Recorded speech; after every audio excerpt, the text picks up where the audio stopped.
왜 국민의힘 의원님들 퇴장하십니까? 끝까지 자리 지켜주세요.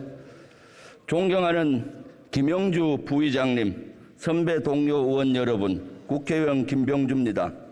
순직 해병 수사 방해 및 사건 은폐 등의 진상규명을 위한 특별 법안에 대한 신속 처리 안건 지정 등의 건에 대해서 제안 설명드리겠습니다.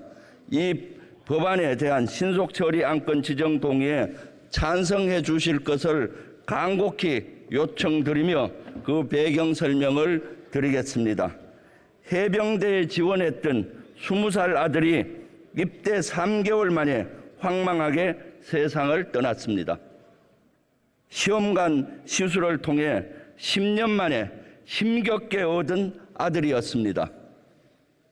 구명조끼만 입었어도 막을 수 있는 안타까운 죽음이었습니다.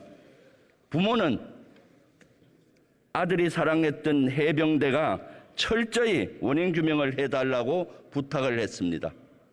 그러나 사건 발생 77일이 지난 지금까지도 원인 규명은 요원하기만 합니다.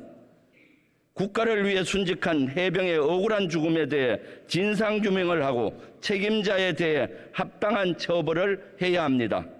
그러나 이번 순직 사고의 수사 방해와 사건 은폐에 대통령실 관계자와 국방부 장차관이 관여했다는 의혹이 불거졌습니다.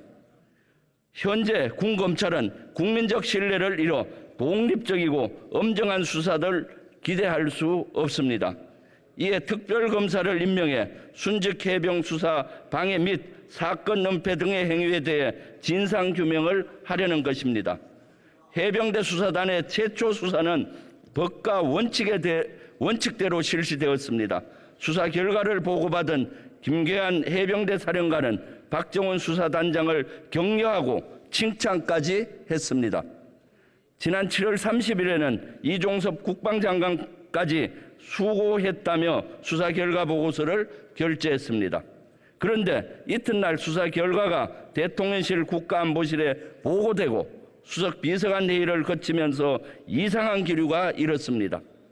해병대 수사단이 경찰에 이첩한 수사 기록을 국방부 검찰단이 무단으로 가져가 버렸습니다. 수사를 잘했다고 칭찬받았던 박정훈 수사단장은 하루아침에 집단항명 수괴죄라는 어마무시한 범죄 피의자로 몰렸습니다. 군 검찰은 박 단장과 단원들의 전화를 안 받았다는 이유로 집단항명죄를 덮어 씌웠습니다. 그러다 잘못 알았다며 단원들을 빼고 박 단장만 항명죄로 수사하며 영장까지 청구했습니다. 그러나 이마저도 기각됐습니다. 너무나 어처구니 없는 엉터리 수사였기 때문입니다. 대통령실이 나서 법을 위반하고 외압을 행사하는 것으로 보이는 황당무계한 사건입니다. 귀신 잡는 해병대에 귀신도 곡할 초유의 국기문란 사건이 발생했습니다. 어떻게든 힘을 내서 살아가 보겠다던 유족에 대한 기대를 저버린 것입니다. 또한 이를 지켜보는 국민들도 어리둥절하게 만들어버렸습니다. 국방, 법사, 행안, 운영이 현안 질의와 대정부 질문을 통해 대통령과 대통령실, 국방부가 이 사건에 조직적으로 개입했고 외압을 행사한 증언과 정황이 속속 드러나고 있습니다. 윤석열 대통령이 외압을 지시하는 등 불법을 강요한 의혹이 점점 더 짙어지고 있습니다. 철저히 수사하라던 윤 대통령의 자신의 말에도 배치됩니다. 윤 대통령이 강조했던 공정과 상식과도 맞지 않습니다. 이처럼 문제가 많이 드러나자 대통령은 국가안보실 2차장, 국방비서관과 함께 국방부 장관까지 교체 중입니다.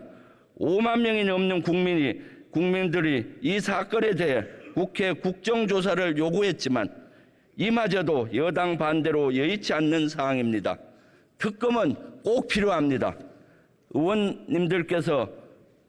의원님들께 간곡히 부탁드립니다. 고 최상병 순직 사건에 대한 특검의 문이 활짝 열어주십시오. 최상병 순직 사건의 진실이 밝혀지지 않는다면 어느 부모가 군을 믿고 사랑하는 자식을 군대에 보내겠습니까? 특검을 통해 진실을 밝히고 은폐와 외압에 가담한 모든 자들을 처벌하는 것이 법과 원칙이 살아있음을 증명하는 길입니다. 특검은 어떻게든 살아보겠다는 최상병 유족과 아들을 군대에 보낸 모든 부모들 그리고 온 국민들의 바람이자 명령입니다. 특검법이 통과돼 진실을 밝히는 첫걸음을 뗄 수 있도록 힘을 모아주십시오. 감사합니다.